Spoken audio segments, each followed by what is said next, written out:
To Helen by Edgar Allan Poe. I saw thee once only, years ago. I must not say how many, but not many. It was a July midnight, and from out a full-orbed moon that, like thine own soul, soaring, sought a precipitated pathway up through heaven. There fell a silvery silken veil of light, with quietude and sultriness and slumber, upon the upturned faces of 1,000 roses that grew in an enchanted garden, where no wind dared to stir, unless on tiptoe, fell on the upturned faces of these roses, that gave out in return for the love-light. Their odorous souls in an ecstatic death fell on the upturned faces of these roses, that smiled and died in this parterre, enchanted by thee and by the poetry of thy presence. Clad all in white, upon a violet bank, I saw thee half reclining, while the moon fell on the upturned faces of the roses, and on the thine own upturned, alas, in sorrow. Was it not fate that on this July midnight, was it not fate, whose name is also sorrow, that bade me pause before that garden gate, to breathe the incense of those slumbering roses? No footstep stirred, the hatred rolled and sleep, save only thee and me.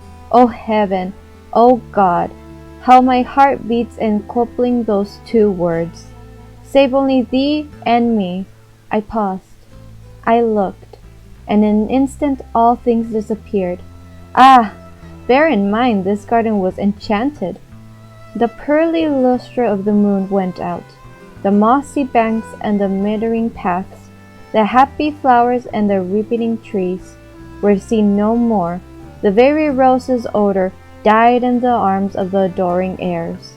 All expired save thee, save less than thou, save only the divine light in thine eyes, save but the soul in thine uplifted eyes. I saw but then, they were the world to me. I saw but them, only them for hours, only them until the moon went down. What wild heart history seemed to be enwritten upon those crystalline celestial spheres! How dark a woe, yet how sublime a hope! How silently serene a sea of pride! How daring and ambition, yet how deep, how fathomless a capacity for love! But now a lengthier diam sank from sigh into a western couch of thunder cloud, and thou, a ghost amid enthroned trees, didst glide away. Only thine eyes remained. They would not go, they never yet have gone. Lightly my lonely pathway home that night. They have not left me, as my hopes have, since. They follow me, they lead me through the years. They are my ministers, yet I their slave. Their office is to illume and enkindle, my duty to be saved by their bright light, and purified in their electric fire, and sacrificed in their Elysian fire.